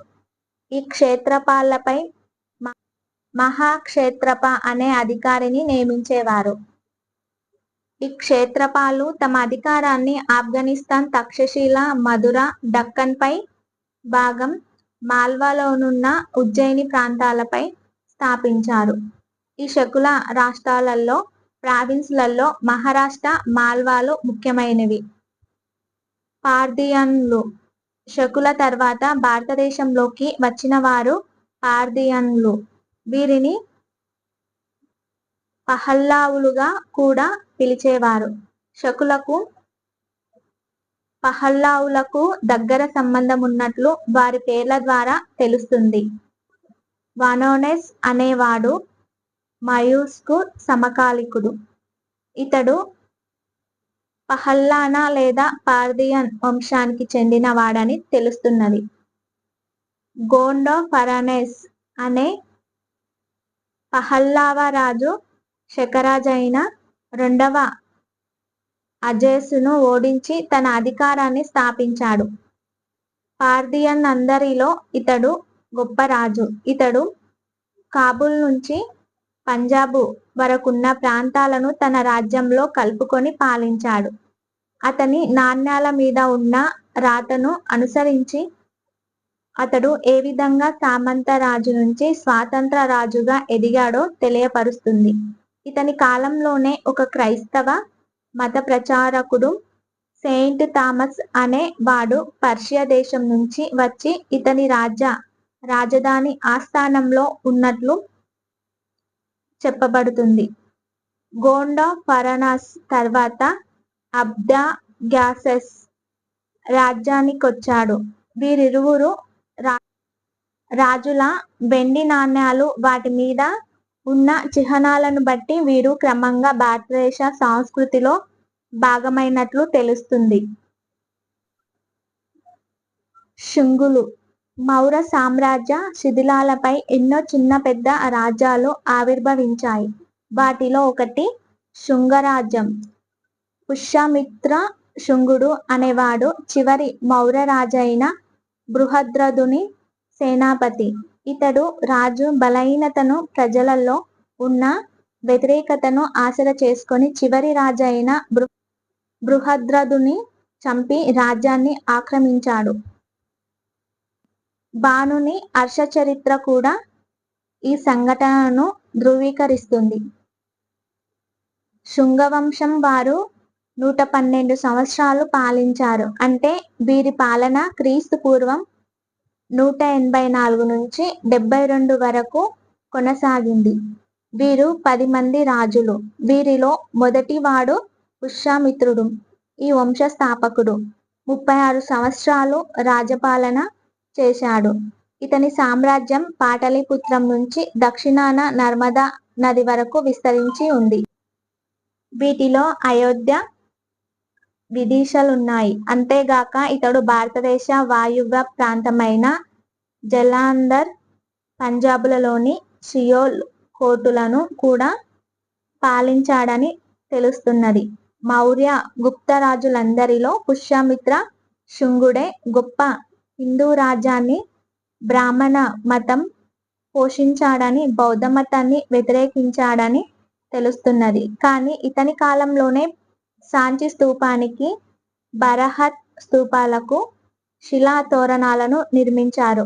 బౌద్ధ సంఘాలకు పెద్ద మొత్తంలో ధన సహాయం చేశారు. ధనదేవుడు రాతి మీద చెక్కించిన సంస్కృత శాసనం ప్రకారం పుష్యమిత్ర శుంగుడు 2 సార్లు అశ్వమేధ యాగాలు చేశాడని తెలుస్తున్నది. అవి ఒకటి తన కొడుకు అగ్నిమిత్రుడు విదర్భ మీద గెలుపొందినప్పుడు, మరొకటి తన మనుమడు వాసుమిత్రుడు గ్రీకులపై గెలుపొందినప్పుడు. ఈ యాగాలు పుష్యమిత్రుని అధికారానికి, తన బ్రాహ్మణ మత పోషణకు దర్పం పడుతుందని చెప్పవచ్చు. అగ్నిమిత్రుడు ఇతడు పుష్యమిత్రుని కుమారుడు. కాళిదాసు రచించిన మాళవికాగ్ని మిత్ర కావ్య నాటకంలో ఇతడే కథానాయకుడు. శుంగవంశం వారు భారతదేశ చరిత్రలో గొప్ప స్థానాన్ని సంపాదించారు. విదేశీయుల దాడులను ఎదుర్కొన్నారు. శుంగులు మగధను పోగొట్టుకున్నప్పటికీ విదిశ నుంచి పాలించారు. కౌశాంబి, మధుర, ఆయిచ్ఛత్ర మొదలైన వారు వీరి సామంతులు. విదిశ ముఖ్య పట్టణంగా, వాణిజ్య వ్యాపార కేంద్రంగా వీరి కాలంలో ఖ్యాతిగాంచింది. కణువులు ఈ వంశ స్థాపకుడు వాసుదేవుడు. ఇతడు చివరి శుంగరాజును వధించి మగధను ఆక్రమించాడు. అయినప్పటికీ శుంగరాజులు విదిశ నుంచి పాలించారు. వాసుదేవుని తర్వాత అతని కొడుకు భూమిపుత్ర రాజ్యానికి వచ్చాడు. చివరి కాన్వుల రాజు సుశర్మను ఓడించి శాతవాహన రాజు రాజ్యానికి వచ్చాడు. కాన్వుల పాలన తర్వాత గుప్త వంశం వచ్చే వరకు మగధ రాజ్య చరిత్ర గురించి తెలియడం లేదు. కుషానులు యూచి తెగకు చెందినవారు. వీరు మధ్య ఆసియా నుంచి పార్థియనుల తర్వాత భారతదేశానికి వచ్చినవారు. ఈ దేశ సంస్కృతిపై అత్యంత ప్రభావం చూపిన వారు ఈ యూచి తెగకు చెందిన కుషానులు. 5 శాఖలుగా ఉండేవారు. కుజల కడఫాసిస్ లేదా మొదటి కడఫాసిస్ అనేవాడు ఈ 5 భాగాలను ఒకటిగా చేసి కుషానుల వంశపాలన, రాజపాలన ప్రారంభించాడు. ఇతని నాణ్యాల ప్రకారం భారతదేశ వాయువ్య ప్రాంతాలకు అవతల సరిహద్దుల్లో ఉన్న ప్రాంతాన్ని ఆక్రమించి అక్కడ తన పరిపాలనను సుస్థిరపరచుకొని క్రీస్తు శకం 41 నుంచి 54 వరకు పాలించాడు. ఆ తర్వాత ఇతని కుమారుడు భీమ కడపాసిస్ లేదా ఇతని కుమారుడు 2వ కడపాసిస్ రాజ్యానికి వచ్చాడు. ఇతడే భారతదేశ భూభాగాన్ని ఆక్రమించి పాలించాడు. ఇతడి నాణ్యాల ప్రకారం అతడు శైవ మతంలోకి మారాడని, మహేశ్వర అనే బిరుదు వహించాడని తెలుస్తుంది. ఆ కాలం నాటి బంగారు నాణ్యాల చెలామణి మత రాయబారులను రోమ్ నగరానికి పంపడం లాంటి వాటితో ఇతని రాజ్యం చాలా సుసంపన్నమైందని తెలుస్తుంది. కనిష్కుడు చరిత్రకారుల అభిప్రాయం ప్రకారం భీమ కడపాసిస్ తర్వాత రాజ్యానికి వచ్చినవాడని, క్రీస్తు శకం 78 నుంచి 102 వరకు పాలిస్తూ క్రీస్తు శకం 78లో నూతన శకం ప్రారంభించాడు కనిష్కుడని తెలుస్తుంది. ఇతడు కుషాను రాజులందరిలో గొప్పవాడని, గొప్ప యోధుడని తెలుస్తుంది. ఇతడు పారమీర్ ప్రాంతంపై దండయాత్ర చేసి కాసాగర్ కోటలను ఆక్రమించి కుషానుల గొప్పతనాన్ని చాటినాడు. ఇతడు చైనా సామ్రాజ్య చక్రవర్తితో గుర్తింపు పొందాడు. ఇతడి సామ్రాజ్యం బొఖారా నుంచి సింధు వరకు, పర్షియా నుంచి బీహార్ వరకు విస్తరించింది. భారతదేశాన్ని తన దక్షిణ సరిహద్దుగా చేసుకొని కనిష్కుడు కాశ్మీర్ను తన సామ్రాజ్యంలో కలుపుకున్నాడు.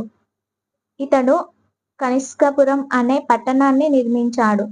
కలహనుని ప్రకారం ఇతడు మగధ వరకు దండయాత్ర చేసి అక్కడి నుంచి అశ్వఘోషుడు అనే బౌద్ధమత పండితుణ్ణి తీసుకొచ్చుకున్నాడని చెప్పబడుతుంది. ఇతడు పాలించిన భూభాగం ఎక్కువ భాగం భారతదేశం అవతల ఉంది.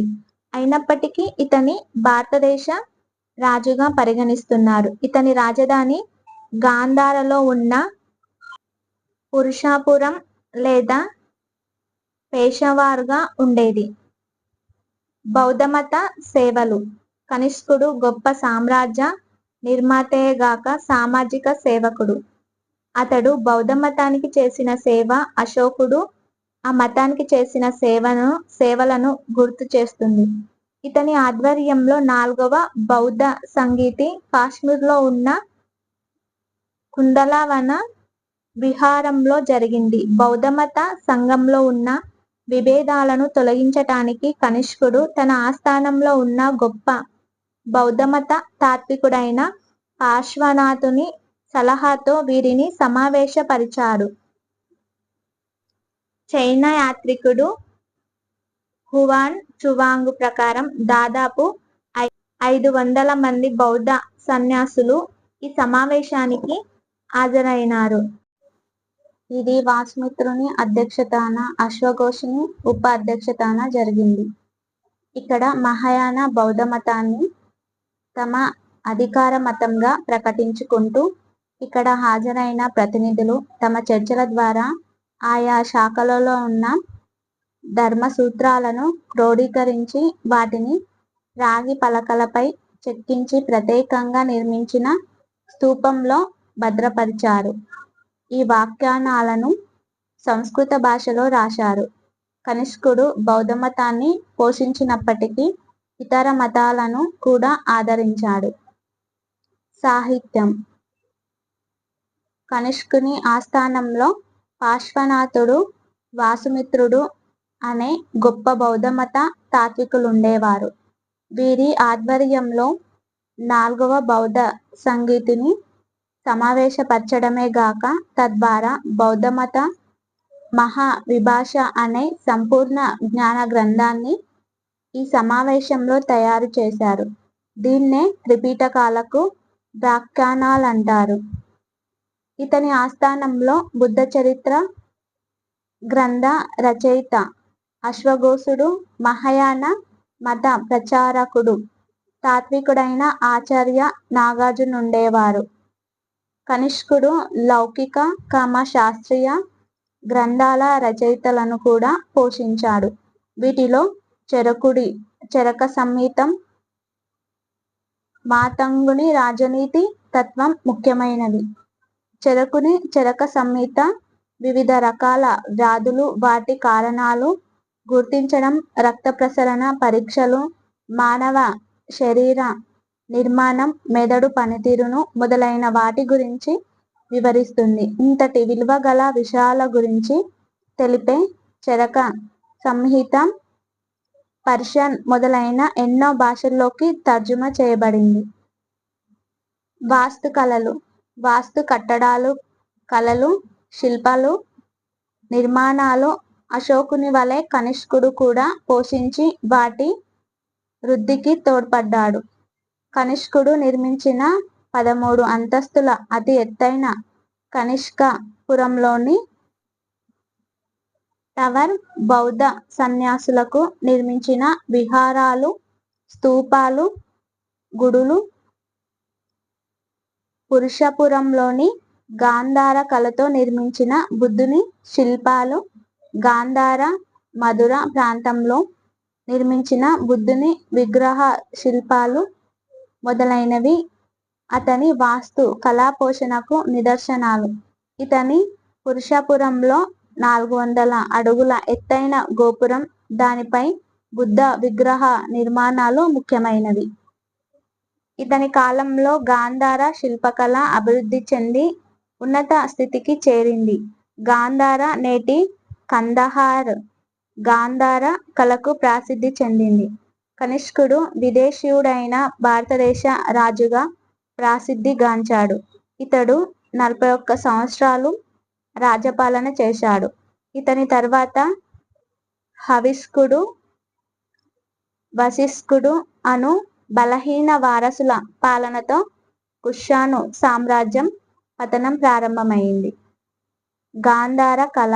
గాంధార ప్రాంతం భారతదేశ వాయువ్య ప్రాంతంలో సింధు నదికి కుడి, ఎడమ ప్రాంతంలో ఉంది.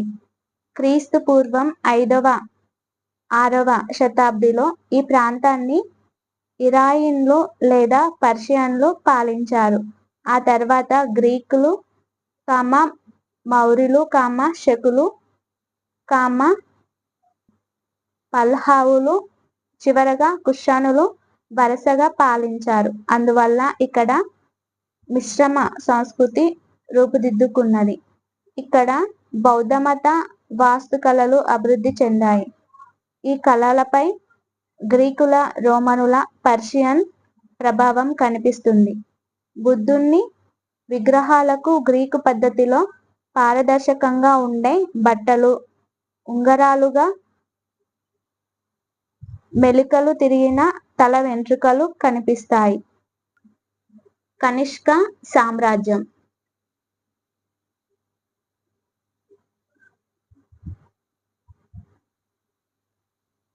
ఈ గాంధార శిల్పకళను శకులు, కుషానులు బాగా పోషించారు. ఈ గాంధార కళలో నిలబడి కూర్చున్న బుద్ధుని విగ్రహాలు చాలా అందంగా చెక్కారు. మానవ శరీరంలోనూ కాళ్ళు, చేతులు వంటి ఇతర శరీర భాగాలు పూర్తిగా ఉన్నట్లు బ్రతికి ఉన్న మనిషిల విగ్రహాలు చెక్కడం చాలా ఆశ్చర్యపరుస్తుంది.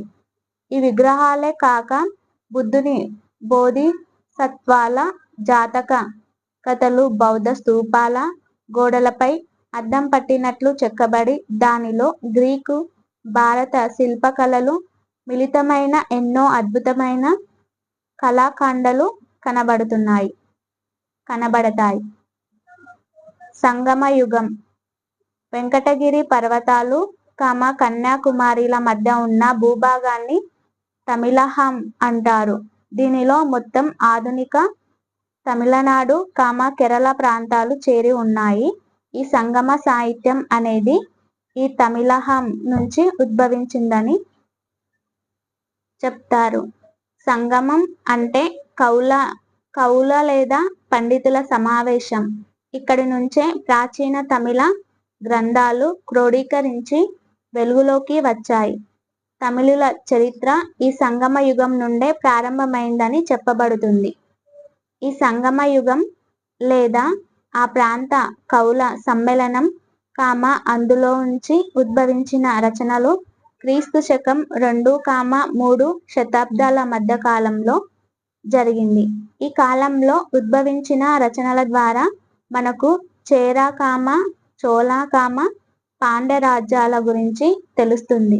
కానీ పల్లవుల గురించి ఈ సాహిత్యంలో అంటే సంగమ సాహిత్యంలో పేర్కొనబడలేదు. క్రీస్తు శకం 7వ శతాబ్దిలోనే తమిళనాడు ప్రాంతంలో పల్లవులు ఆధిపత్యంలోకి వచ్చారు.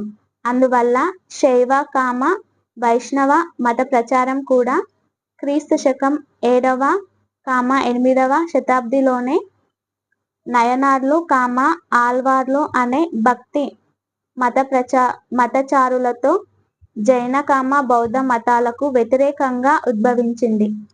కానీ అంతకుముందు ఉద్భవించిన సంగమ సాహిత్యం మతపరమైన ఉత్సవంతో ఆవిర్భవించినప్పటికీ శాంతి స్థాపనకు ఉద్దేశితమైంది. సంగమ సాహిత్యమే గాకుండా దానికంటే ముందు వచన రూపంలో వచ్చిన గ్రంథాల్లో కూడా తమిళుల ఆధిపత్యం కనిపిస్తుంది. సంగమ సాహిత్య పద్యాలు ప్రజల వాడుక పద్యాలకు దగ్గరగా ఉండేవి. ఇవి అన్ని కూడా తమ రాజులను పొగుడుతూ రాసినట్లు గోచరిస్తాయి. సంగమ కాలం నాటి ప్రముఖ రచయితలు కపిలార్, పరనార్, ఏవియార్, గౌతమన్నార్ మొదలైన వారి గ్రంథాలను లేదా రచనలను పుల్లవర్ అనేవారు. ఈ రచనలు పద్యాలు కొన్ని శతాబ్దాల్లో క్రమంగా రాయబడ్డాయి. దీంతో తమిళ భాష లేదా రచనలు వృద్ధి చెందాయి. రాజకీయ చరిత్ర.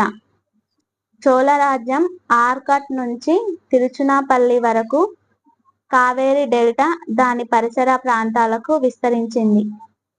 చోళ రాజ్యం రాజధాని ఉరయూరు. చేర రాజ్యం ఉత్తరాన కొచ్చిన్ నుంచి దక్షిణాన తిరువలూరు వరకు విస్తరించింది.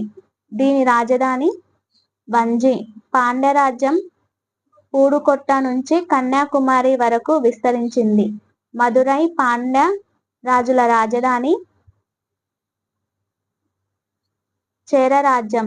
చేర రాజుల్లో మొదటివాడు ఉదయంజరాల్ క్రీస్తు శకం 130. అతడు గొప్ప యుద్ధ వీరుడు. భారీ సైన్యాన్ని ఏర్పాటు చేసుకున్నాడు. ఇతని కుమారుడు నెడుంజరాల్ అడాన్ మలబారు తీరంలోని శత్రువులపైన నౌకా యుద్ధంలో గొప్ప విజయాన్ని సాధించి అనేక మంది యవ్వన వ్యాపారులను బంధించాడు. ఆదిరాజా అనే బిరుదుతో పాటు హిమాలయాలను సరిహద్దుగా కలిగినవాడు అనే అర్థం వచ్చే ఇమయవరంబన్ అనే బిరుదుని స్వీకరించాడు. ఇతని రాజధాని వంజి. ఇతను తన సమకాలికుడైన చోళరాజులతో చేసిన భయంకర యుద్ధంలో 2 మృతి చెందగా వారి రాణులు సతీ సహగమనం చేశారు. దక్షిణ భారతదేశంలో సతీ సహగమనాన్ని గురించి తెలిపే మొదటి ఆధారం ఇది. ఉదయంజరాల్ వారసుల్లో ఆయన కుమారుడు నెడుంజరాల్ అడాన్. నెడుంజరాల్ సోదరుడైన కుట్టవన్, సెంగుటివానులు ప్రసిద్ధులు. చోళ సామ్రాజ్యం. చోళ సామ్రాజ్యం స్థాపన కరికాల చోళునితో క్రీస్తు శకం 190లో ప్రారంభమైంది. కరికాల అంటే శత్రువుల ఏనుగులకు కాలయముడు లాంటివాడు అని అర్థం. రెండవ దాని ప్రకారం కాలిన కాలుగల్లవాడు లేదా నల్లని కాలువాడు అంటే అతని చిన్నతనంలో మంటల్లో కాలు కాలినవాడని మరొక అర్థం. అయినప్పటికీ ఇలాంటి అవిటికాలు నల్లని కాలువాడు శత్రువుల చేతిలో నిర్బంధించబడి తప్పించుకొని చేర రాజులతో యుద్ధం చేసి తన తాతల సామ్రాజ్యాన్ని తిరిగి సాధించుకున్నాడు. పరనార్ అనే సమకాలీన కవి ప్రకారం కరికాలుడు గొప్ప యుద్ధ వీరుడు. అతడు చేర పాండుల 2 సైన్యాలను ఓడించి గొప్ప విజయాన్ని సాధించాడు. ఇతడు 12,000 మందిని యుద్ధ ఖైదీలుగా చేసి కావేరీ నదిపై ఆనకట్టను కట్టడానికి ఉపయోగించి వ్యవసాయానికి నీటిపారుదల వసతులు కల్పించాడు. ఇతడు కావేరీ పట్టణం పుహార్ అనే నూతన రాజధాని నిర్మించాడు. వర్తక వాణిజ్యాలను ప్రోత్సహించాడు. ఇతని పెన్నారు నీటిపారుదల కాల్వ నిర్మాణం వల్ల తంజావూరు పట్టణం దాని దక్షిణ ప్రాంతమంతా నీటి లభ్యత చేరుకుంది. ఇతడు వైదిక మతాన్ని ప్రోత్సహించి యజ్ఞయాగాలను నిర్వహించాడు. కరికాల చోళుడి తర్వాత చోళ రాజుల చరిత్ర సమగ్రంగా లేదు. పాండ్యరాజులలో అతి గొప్పవాడు నెడుంజేలియన్. ఇతడు చిన్నతనంలోనే రాజ్యానికి రావడంతో చోళ చేర రాజులు ఇతని రాజ్యంపై దండెత్తగా తెల్లయ్యాలంగనం అనే యుద్ధంలో వారిపై విజయం సాధించాడు. ఇతని గొప్పతనాన్ని మనగుడి మరుదన్, నకీరర్ అనే కవులు కొనియాడారు. ఇతనిలోని గొప్ప లక్షణాలను ఈ కవులిద్దరూ తమ పద్యాలలో పేర్కొన్నారు. సమకాలీన పాలకులను అనేక మందిని ఓడించి వైదిక కర్మకాండలను యజ్ఞయాగాలను నిర్వహించాడు. ఇతడు పరమేశ్వర అనే బిరుదును స్వీకరించాడు. ఇతని రాజధాని మదురై సంగమ సాహిత్యానికి వేదిక అయింది. మతం. ఆ కాలం నాటి ప్రజలు వైదిక మతాన్ని ఆదరించారు. వివిధ రకాల దేవతలను పూజించారు. వాటిలో ప్రకృతి ఆరాధన, శివ, విష్ణు, ఇతర దేవతలను పూజించేవారు. యజ్ఞయాగాలను చేసేవారు. సన్యాసులకు సంఘంలో మంచి స్థానం ఉండేది. ప్రజలు భక్తి భావంతో పాటు పునర్జన్మ, కర్మ సిద్ధాంతాలను, జ్యోతిష శాస్త్రం మొదలైనవి నమ్మేవారు. ఈ కాలంలో బౌద్ధమతం, జైనమతం కూడా వైదిక మతంతో పాటు సమాన గౌరవాన్ని పొందేది. రాజులు కూడా అన్ని మతాలను గౌరవించేవారు. బౌద్ధ, జైన సన్యాసులు కూడా తమిళ సాహిత్య అభివృద్ధికి తోడ్పడ్డారు. తిరువళ్ళువర్ అనేవాడు జైన కవి. అతడు తిరుకురాల్ గ్రంథ రచయిత. సంగమ సాహిత్యానికి ఆణిముత్యం లాంటి శిలాపాదికారం, మణిమేకలై అనేవి బౌద్ధుల గ్రంథాలు. సాహిత్య అభివృద్ధి.